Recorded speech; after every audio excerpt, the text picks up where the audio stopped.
नमस्कार, नादीप्स किचन मध्ये आपले खूप स्वागत। नादीप्स किचन मध्ये गौरी गणपती सीरीज मधली आजची आपली रेसिपी आहे उकडीची करंजी। या करंजीला उकडीचे कानोले सुद्धा म्हणतात।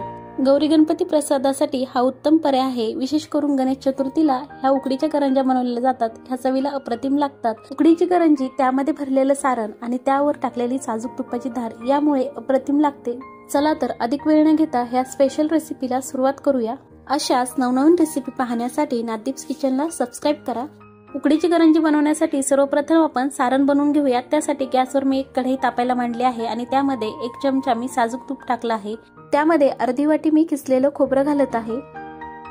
हे खोबरं आपण तुपामध्ये हलकसं परतून घेऊया। खोबऱ्याचा थोडासा रंग चेंज झाला की त्यामध्ये मी ड्रायफ्रूटचे काप टाकले आहे आणि तुटी फ्रुटी टाकले आहे। हे सुद्धा आपण खोबऱ्यामध्ये व्यवस्थित मिक्स करून घेऊया। आता यामध्ये मी टाकत आहे पाऊण वाटी पिठी साखर।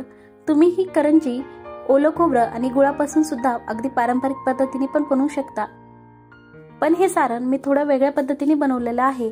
पिठी साखर टाकल्यानंतर गॅस बंद न करता तो लो फ्लेमवर ठेवायचा, म्हणजे साखर थोडीशी कॅरमलाइज होते आणि या पद्धतीने सारणाचा कलर चेंज होतो। तर इथे आपलं सारण तयार आहे।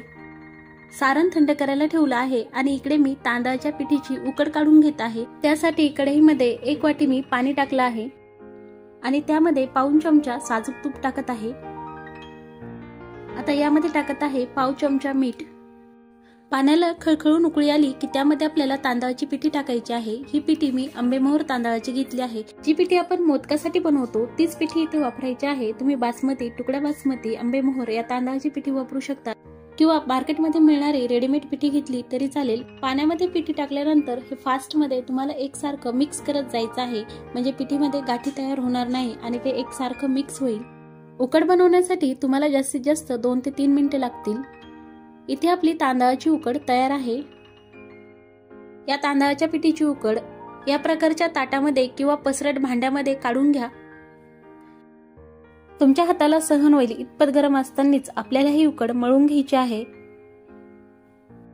ही उकड आपल्याला एकसारखी घासून हाताने मऊ अशी मळायची आहे। तर इथे उकडीचा सॉफ्ट डो तयार आहे या पद्धतीने। आता याच्या छोटे छोटे आपण लाट्या बनवून घेऊया। इथे मी या डो मधून थोडासा भाग वेगळा करून ठेवला आहे, तो कशासाठी हे मी तुम्हाला पुढे सांगेल। या पद्धतीने सगळ्या लाट्या बनवून झाल्या आहे। इथे सारण सुद्धा तयार आहे, तूप घेतलं आहे आणि सोबतच डाळिंबाचे दाणे घेतले आहे। डाळिंबाच्या रसामुळे सारणाची चव छान लागते। इथे मी एक लाटी घेतली आहे, त्यापासून आपण करंजीचं पान लाटून घेऊया। या पद्धतीने मी इथे एक करंजीचं पान लाटून घेतलं आहे। यापासून आपल्याला करंजी बनवायची आहे। त्यासाठी करंजीचा साचा घेतला आहे, त्याला थोडासा तुपाचा हात लावून घेऊया, म्हणजे करंजी साच्याला चिटकणार नाही। या पद्धतीने त्यामध्ये करंजीचं पान ठेवून आपल्याला त्यामध्ये सारण भरायचं आहे। मी यामध्ये 2 चमचे सारण भरलं आहे आणि 1 चमचा डाळिंबाचे दाणे। आता यामध्ये फ्रूट टाकणं ऑप्शनल आहे, तुम्ही डाळिंबाऐवजी केळी किंवा जाम, पेर असं सुद्धा टाकू शकता, ऍपल सुद्धा टाकू शकता, तुमच्या आवडीनुसार। आता ही करंजी आपण पॅक करून घेऊया आणि बाहेर आलेला भाग काढून घेऊया। याला व्यवस्थित प्रेस करायचं। इथे तुम्ही पाहू शकता किती सुंदर अशी करंजी तयार आहे। ही आपण साच्याने बनवली, पण जर तुमच्याकडे साचा नसेल तर या प्रकारची एक पारी लाटून घ्यायची। ती एकसारख्या आकारामध्ये कुठल्याही झाकणाने किंवा वाटीने कट करून घ्यायची, म्हणजे तुम्हाला ती व्यवस्थित गोल आकारामध्ये मिळेल। या प्रकारे यामध्ये आता सारण भरूया। सारण भरण्यासाठी अंगठा आणि त्या बाजूचं बोट या प्रकारे पारीवर ठेवायचं आणि त्यामध्ये सारण भरून घ्यायचं। सारण भरल्यानंतर ते आतल्या बाजूने प्रेस करायचं आणि करंजीचं पान फोल्ड करून घ्यायचं।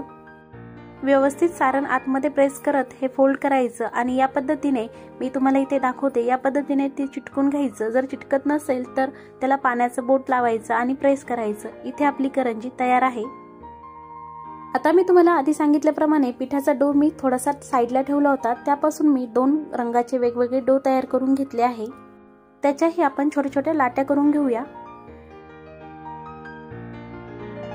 इथे आपल्या कलरच्या सुद्धा लाट्या करून झाल्या आहेत।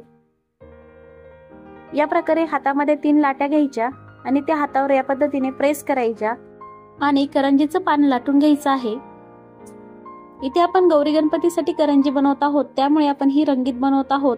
अशा रंगीत करंज्या प्रसादाच्या नैवेद्याच्या ताटामध्ये फार छान दिसतात, त्यामुळे इथे मी बनवली आहे। यामध्ये सुद्धा आपण सारण भरून घेऊया। यामध्ये सुद्धा मी सारण आणि डाळिंबाचे दाणे टाकत आहे। या पद्धतीने हा साचा प्रेस करून बाहेर आलेला भाग काढून टाकून कलरची अगदी सुंदर करंजी तयार आहे। तर इथे मी सगळ्या करंज्या तयार करून घेतल्या आहेत। तेवढ्या उकडीपासून जवळपास 15 ते 16 करंज्या तयार झाल्या आहे। आता आपण लगेच ह्या उकडून घेऊया। त्यासाठी मी स्टीमर मध्ये पाणी गरम करायला ठेवलं आहे आणि चाळणीला या पद्धतीने तेल किंवा तूप ग्रीस करून त्यामध्ये या करंज्या ठेवत आहे। एक एक करून अलगद अशी करंजी ठेवायची आहे, किंवा तुम्ही केळीच्या पानावर ठेवली तरी चालेल। इथे या करंज्या आपल्याला फक्त 10 मिनिटांसाठी उकडायला ठेवायच्या आहे। स्टीमरचं झाकण बंद करायचं, गॅस फुल ठेवायचा आणि ह्या उकडून घ्यायच्या। 10 मिनिटांनंतर इथे करंज्या उकडून झाल्या आहेत। तुम्ही पाहू शकता किती सुंदर दिसत आहेत। या लगेच मी डिश मध्ये सर्व करत आहे। तर इथे आपल्या उकडीच्या अगदी सुंदर आणि सुबक अशा करंज्या तयार आहेत। या करंज्या चवीला उकडीच्या मोदकासारख्याच लागतात। तर तुम्ही सुद्धा गणपती बाप्पांसाठी या उकडीच्या करंज्याचा प्रसाद नक्की बनवा आणि करंज्या कशा झाल्या हे कमेंट्स करून नक्की सांगा। आणि नाथदीप्स किचनवर नवीन असाल तर नाथदीप्स किचनला सबस्क्राइब करायला विसरू नका। सोबतच बेल आयकॉनवर क्लिक करा। धन्यवाद।